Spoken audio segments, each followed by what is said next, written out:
Dr. Craig, what has the war done to the image of the United States throughout the world? I think it's irreparably harmed the American image throughout the world. Really, I mean, coming out of World War I and then World War II, we had developed a very strong reputation as a country that was committed, especially after World War II, to multilateralism. We led the strongest and greatest alliance in world history, quite frankly, after World War II, and we went it alone entirely. And also were incredibly and tragically wrong in our entire assessment. So most of what our allies said about what would actually happen has transpired. Most of the claims of fact that were made to justify this war have turned out to be false. So it's just, I mean, I think what's been done to the reputation of this country has been far more humiliating than it would be to admit there was a mistake and to figure out a way out that would create the least damage and create the most stability in Iraq right now.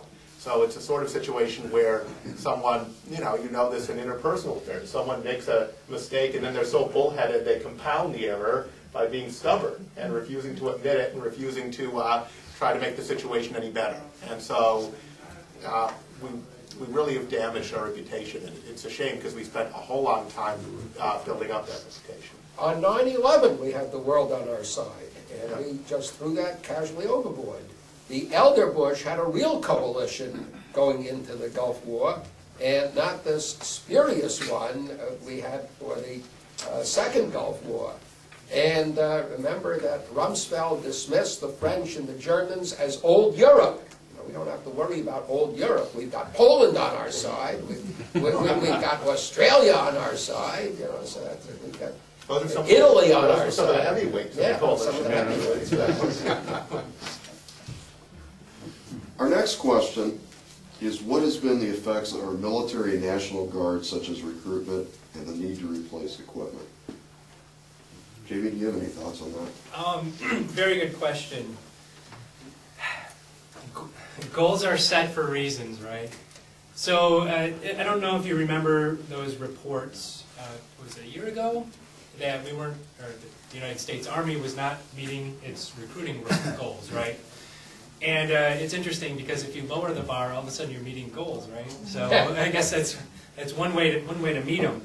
But at any rate, our equipment is certainly deteriorating. I was there on March 25th, 2003. Today is actually my birthday, so I spent the first full day in Iraq, or actually in Kuwait, was my birthday, and then I had a 36-hour birthday, which was the flight back from Iraq to the States. We'll say happy birthday to you. Longest birthday in history for me. But at any rate, while you're there, I was there with the canvas-doored Humvees, the flimsy body armor. My gosh, and we're facing RPGs, IEDs, these improvised roadside bombs and everything else. So I was there way in the beginning, and you know, obviously these things aren't very good. It took 10 months to get the upgraded body armor for us. That's how long it took. And one of the things, actually, I credit Russ Feingold was we were talking about people who voted for the war early. Well, he voted against it, but then he voted for an appropriation to make sure that we had all the equipment that we needed. Well, of course, things are happening now. I don't know if you'd see these Sabo, they're called, roadside bombs. They're actually from Iran. They have basically a pointed head on them, and they're going right through some of this armor on our Humvees, even to this very day, unfortunately. But yes, our equipment is certainly deteriorating. A lot of it is actually just staying over there, being signed over to the next rotation. That's a lot of times is what's happening. You don't even have the new body armor to train with. Now this is bulkier stuff, it's heavier.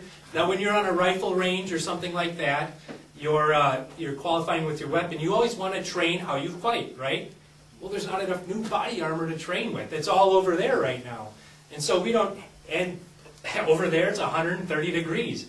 Here I was, 4 days, Fort McCoy, last Thursday through last Sunday, and I was basically in just my regular old uniform, qualifying with my weapon. A lot different over there, 130 degrees in August, you're just sweating. I went there actually. 60 pounds of gear. Yes, 60 pounds of gear. I went there 255 pounds, I came back 185. The Iraq weight loss program, I wouldn't recommend it, put it that way. But that's what happened. But yes, obviously our equipment's being deteriorated. You've seen some of the new contracts for Oshkosh Truck, I'm sure, in this area. And those are replacing what's being destroyed. It's that simple. And we're still, the Defense Department is actually underfunded for replacing its gear. We're basically going to boneyards and still picking out equipment and for parts for Humvees and things like that. A lot of new stuff isn't really getting, at least in the backline units for training and what have you. What we have is still better than what the Iraqi police and military have, and if we expect them to take over the bulk of the fighting, how can they do it when they have less protection than our troops have? Well, I'm going to ask a follow-up question on that. We were told that our troops are fully supported by the Bush administration, so why would our troops have been sent to Iraq under-equipped if they really did what they said they did? You go to war with what you have, my friend Romney said. Rumsfeld, I mean. And, I mean, it's one of the obscenities of this whole thing. They don't give a damn about the life of either the Americans or the Iraqis. We got to save the budget. We got to keep it down. We got to get it short and sweet. We talked about the Germans doing blitzkriegs, which scared everybody, but we had shock and awe. Yeah. Which is, if there's terror and shock and awe, wow. And anyway, I get so angry because it had no business going to war, and we had jackasses, excuse my English, taking us there. But in extenuation, Rumsfeld was thinking the Cold War is over, we don't have to worry about another superpower, and so we don't have to spend as much for defense. So, you know, the first Gulf War we had many times the number of troops as for the second Gulf War, and we figured we could do it on the cheap. Well, you could certainly defeat the weakened forces of the Iraqis, but you can't occupy on the cheap. And, you know, when the American leader in post-war Iraq disbanded their military without providing any replacement, you're asking for these people to go over to the other side and to become hostiles. I'm going to ask this question, I really guess, of everyone on the panel.